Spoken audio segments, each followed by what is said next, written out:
வன்னியர் சங்கம் 1980 ஜூலை 20ஆம் தேதி தொடங்கப்பட்டது.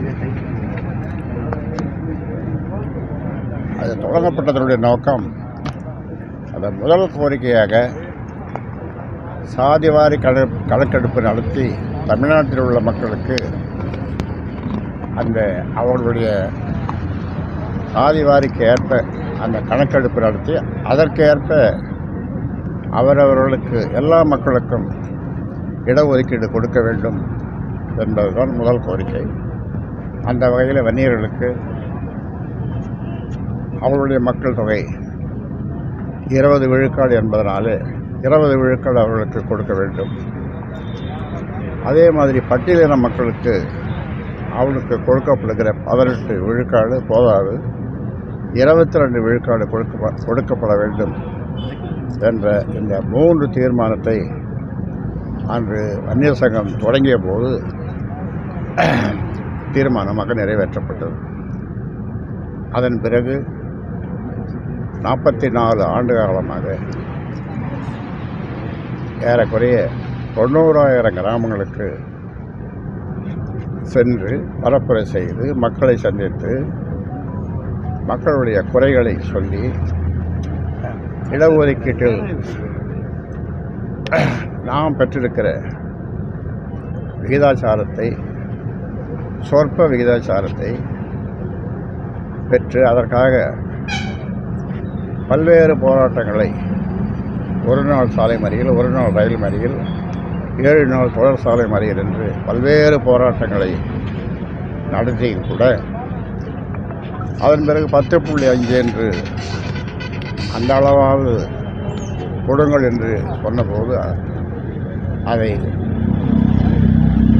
அதிமுக அரசு இருந்த காலத்திலே அதை அவர்கள் வழங்கினார்கள். அதை உறுதிப்படுத்த வேண்டும் என்று இந்த அரசிடம் பல்வேறு கோரிக்கைகள் வைத்தும் நேரிலே சென்று நான் முதல்வரை சந்தித்தும் கோட்டையிலே சந்தித்தும் இன்று வரை அது நிறைவேறவில்லை.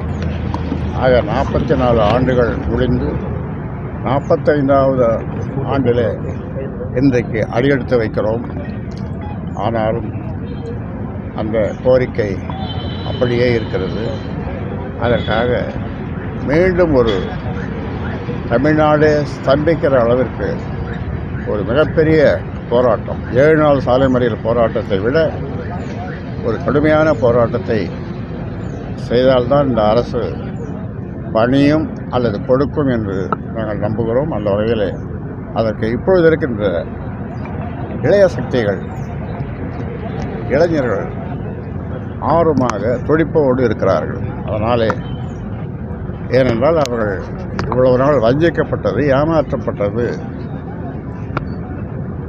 யாரால், எதனால் என்பதை தெரியாமல் இருந்தார்கள். இப்பொழுது அவர்களுக்கு நாங்கள் புரிய வைத்திருக்கிறோம். இப்பொழுது கடுங்கோபத்திலே இந்த இளைஞர்கள் இருக்கிறார்கள், மாணவர்கள் இருக்கிறார்கள். அதனாலே இப்பொழுது இந்த போராட்டம் முன்னை விட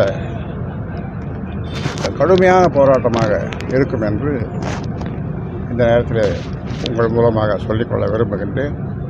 ஆக 44 ஆண்டுகள் முடிந்து 45ஆம் ஆண்டில் அடியெடுத்து வைக்கிற இந்த நாளிலே, இந்த நன்னாளிலே ஒட்டுமொத்த வன்னிய மக்களுக்கும் என்னுடைய வாழ்த்துக்களை சொல்லி, என் பின்னாலே இந்த போராட்டத்திற்கு ஒட்டுமொத்த சமுதாயமும் வர வேண்டும் என்று இந்த நேரத்தில் அவர்களுக்கும் வேண்டுகோள் வைத்து, ஊடகங்களாக நீங்களும் எங்களுக்கு உறுதுணையாக இருந்து இந்த கோரிக்கைக்கு ஆதரவு தர வேண்டும் என்று உங்களையும் கேட்டு விடைபெறுகிறேன்.